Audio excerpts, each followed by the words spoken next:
Good morning. Here at Pathway Kids, we connect with kids and partner with parents. Together, we seek to know and experience God and follow Jesus. My name is Audrey Simmons, and I volunteer at the 11 o'clock hour. Enjoy the Bible study.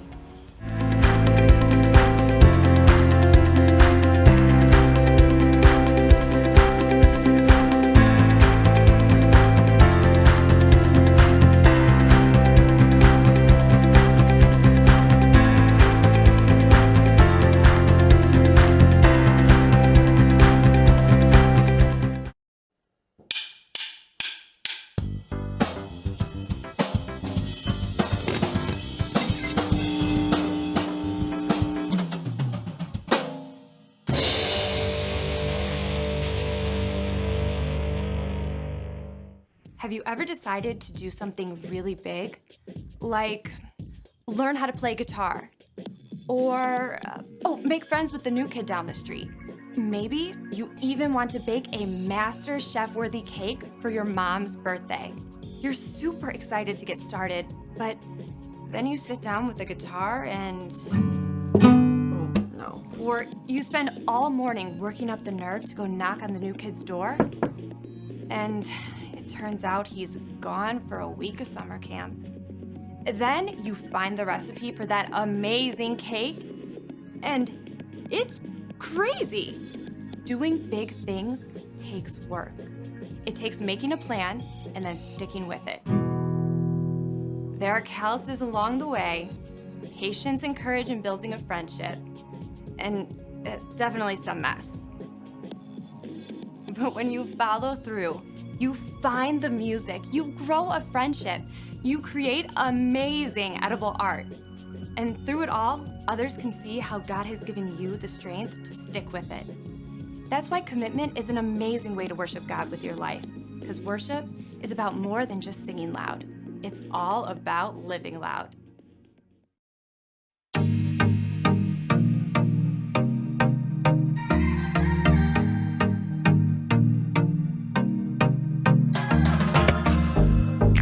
Plans for me are good. You hold my future. You're working all the time. You're the mountain mover. From sunrise to sunset, till the sun comes back up again. You're by my side. You started a good work in me. I know that you will complete it. You will see it through.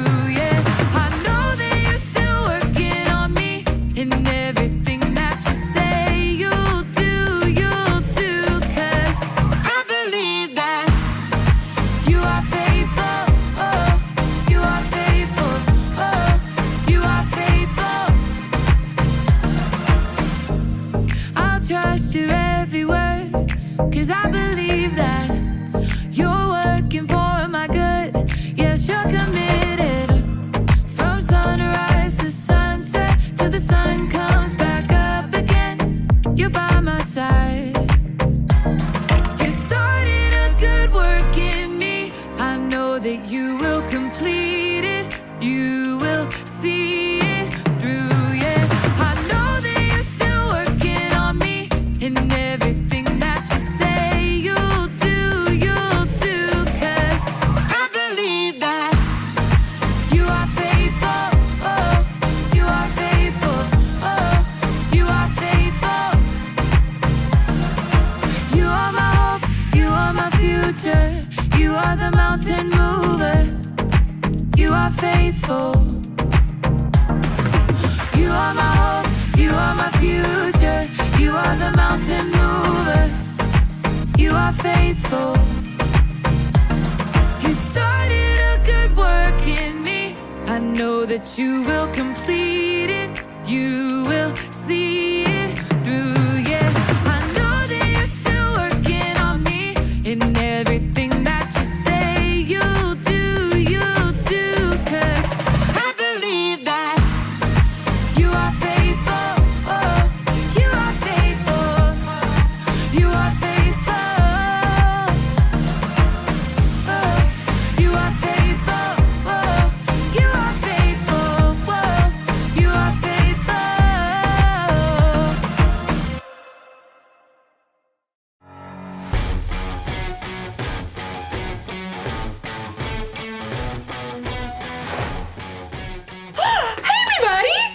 Erica, and I'm training for a 5K race. As you can see, I've been training all day, so as my grandma would say, I'm a little glowy.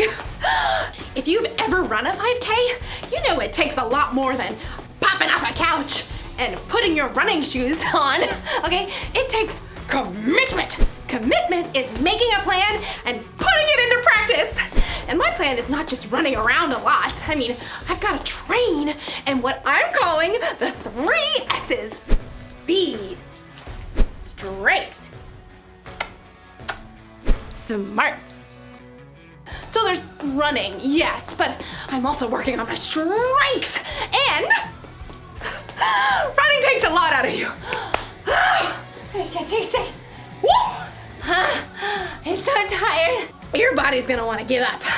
Ow. But I'm going to train my brain to keep running the race no matter what. Like right now, my body is telling me not to eat this kale because it looks gross. But my brain tells me that kale is good for giving my body energy. So, here goes. Come on, brain! Eat! I can't do it! Maybe I can find some easier ways to train my brain. In today's story, the Apostle Paul wrote about training for a different kind of race. No kale involved. What? No!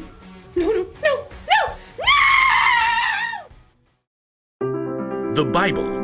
It's 66 books of history, stories, letters, and poetry that fit together to form God's one big story. The epic adventure of how He created us and loves us so much that He made a way to rescue us. As we travel through the Bible, from Genesis to Revelation, we discover people who met God and found their lives changed forever. Now, for an amazing story inspired by the book of 1 Corinthians, chapter 9, verses 24 through 25. Did you know that some writers of the Bible talk sports? Well, not every sport, but at least one that you are familiar with. Yep, running. Running has been around ever since God created people. In fact, the Apostle Paul uses running as an example in one of his letters to the church in Corinth. In a race, all the runners run, but only one gets the prize. You know that, don't you? So run in a way that will get you the prize. Now, Paul is talking about more here than just running, but first you have to understand what it takes to run a long race. Let's say you want to run a marathon. That's 26.2 miles. There's no way you can just hop up off the sofa where you've been playing video games for months and run that far. So, you need a plan. When I was preparing for my first marathon, I found this plan. I started training more than 4 months ahead of the race, and I started with just a few miles at a time. Once you've got a plan, well, then you gotta move. That means short runs, long runs, and cross-training to work other muscles and prevent injury. Next up, you've got to fuel. Plenty of water, of course. Plus, you need healthy carbs for your long runs like bananas. And maybe some spaghetti and meatballs. What's the last part of your training? Get ready for it. Rest. If you don't rest and let your body recover, you'll get burnt out or injured. The last few days before a marathon, you don't even run at all. Oh, yeah. Running a long race is no joke. But Paul says what we're doing right now, you and me, is even more important. All who take part in the games train hard. They do it to get a crown that will not last. But we do it to get a crown that will last forever. So I do not run like someone who doesn't run toward the finish line. I do not fight like a boxer who hits nothing but air. Paul packs a lot of weight into just a few sentences. Whether you planned it or not, we are all running a race right now. Okay, so that's a little crazy. Clearly, I'm standing here talking to you, and you aren't outside running laps either. But Paula is talking about a way of life, a journey. We're all focused on the finish line, life forever with Jesus, but in the meantime, every step along the way is important as we live out what matters most. Jesus reminded his followers, Love the Lord your God with all your heart and with all your soul. Love him with all your mind. Love your neighbor as you love yourself. Yep, love God, love others. That's what matters on this journey together. But just like you can't skip from jogging 1 lap around the school gym to running a 26.2-mile race, you're gonna need some practice. Your Love God, Love Others marathon needs a training plan. Now, none of us have it all figured out, but here are 4 important things to start with. In fact, you may already be doing some of them.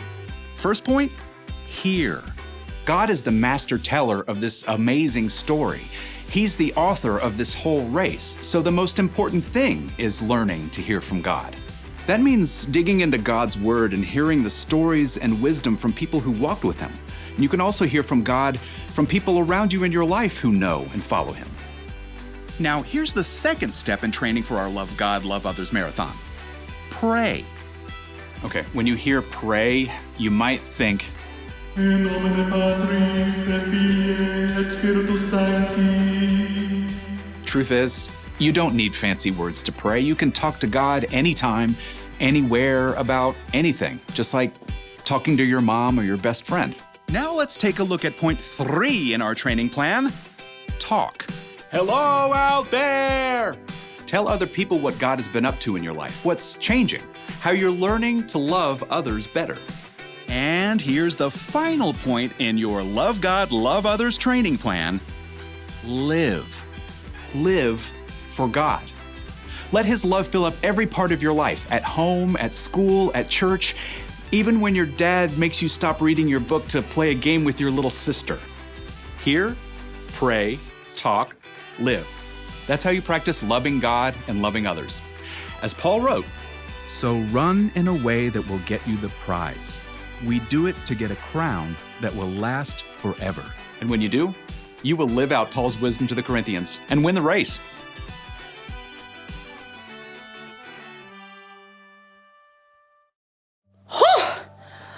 When the Apostle Paul wrote about running a race, it was about way more than a 5K. It was about life, because sometimes life can feel like a race. That's why we've got to train. We need to make a commitment to practice what matters most. Jesus taught that what matters most is to love God and love others. How do you do that? Well, you can start with these 4 words. Hear, pray, talk, and live. Hear. Hear from God. Pray. Pray to God. Talk. Talk about God. Live. Live for God. In the race of life, you can't always rely on your own strength. You'll need God's help and wisdom to keep running. It's not always going to be easy. You may even want to give up. But it's better to keep going, because loving God and loving others is the most important thing you will ever do. Here's the one thing to remember today. Keep practicing what matters most, loving God and loving others. This may come natural to you, or it may seem totally new. Whatever the case, just commit to training a little bit every day. It'll be good for you. I guess if I commit to training, I need to do what's good for me and try a little bit of kale.